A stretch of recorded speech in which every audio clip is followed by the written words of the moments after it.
Hi, I am going to actually do day 9, or should I say part 9 of A Nothing Clean About Dirty Dishes.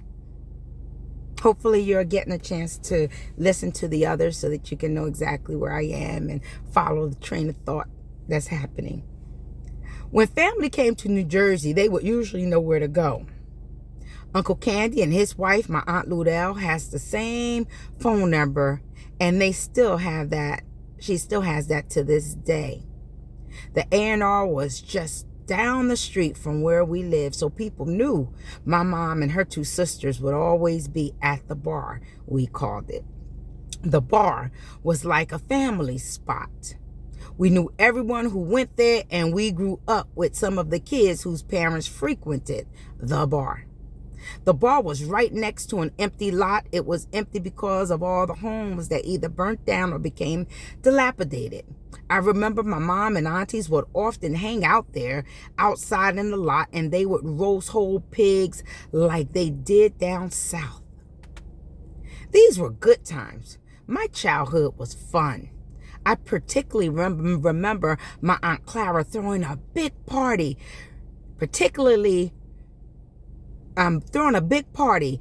next door to my house. She would buy 2 brand new garbage cans and fill them up with ice and lemonade. We must have used 10 or more bags of sugar that day.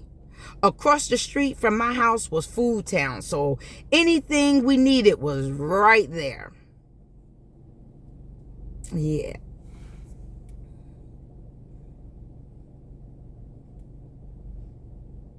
I'm sorry.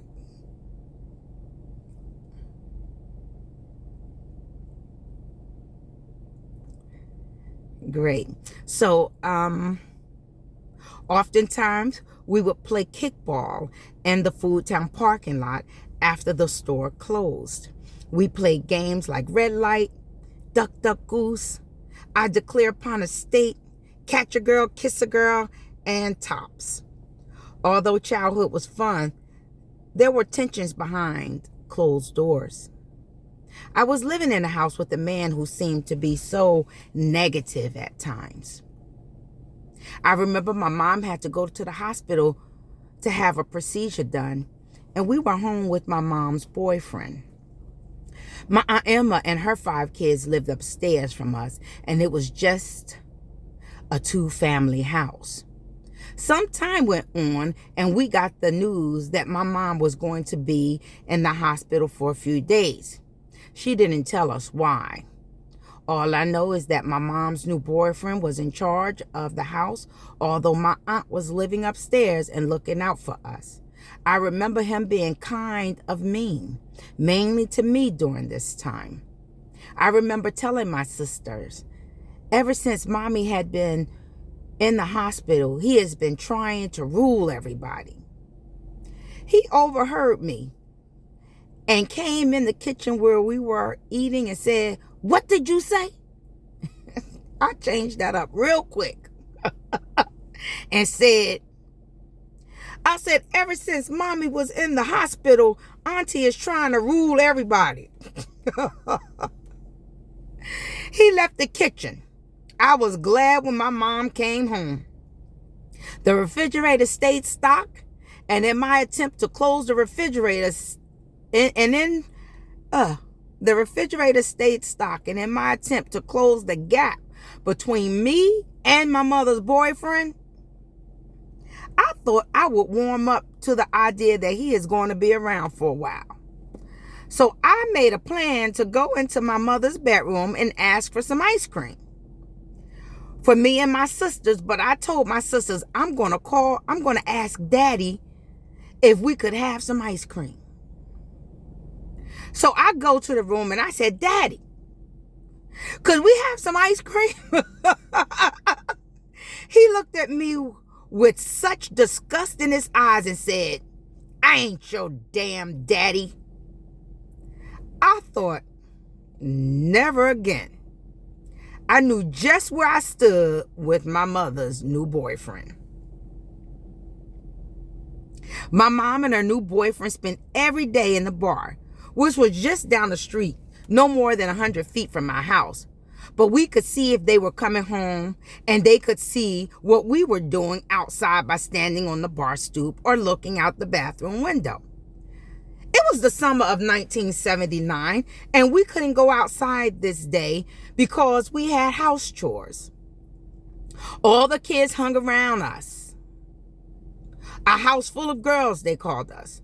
Besides me and my 3 sisters, I had 5 cousins, all lived upstairs, 4 girls and 1 boy.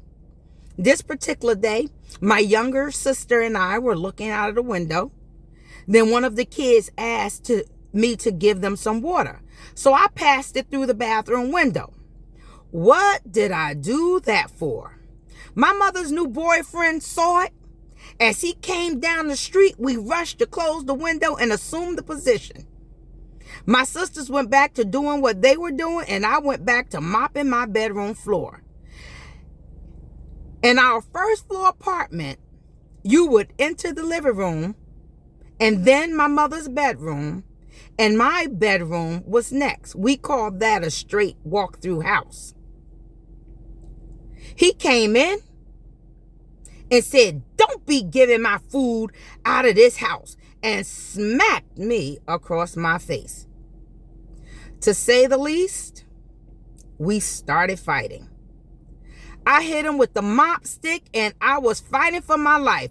I was 13 years old at the time, and as I said, I was obese. Eventually, we parted, and my mom was called from the bar to mediate. This was the beginning of the end between our non-existing relationship. For my 2 little sisters, things were pretty different with my mom's new boyfriend.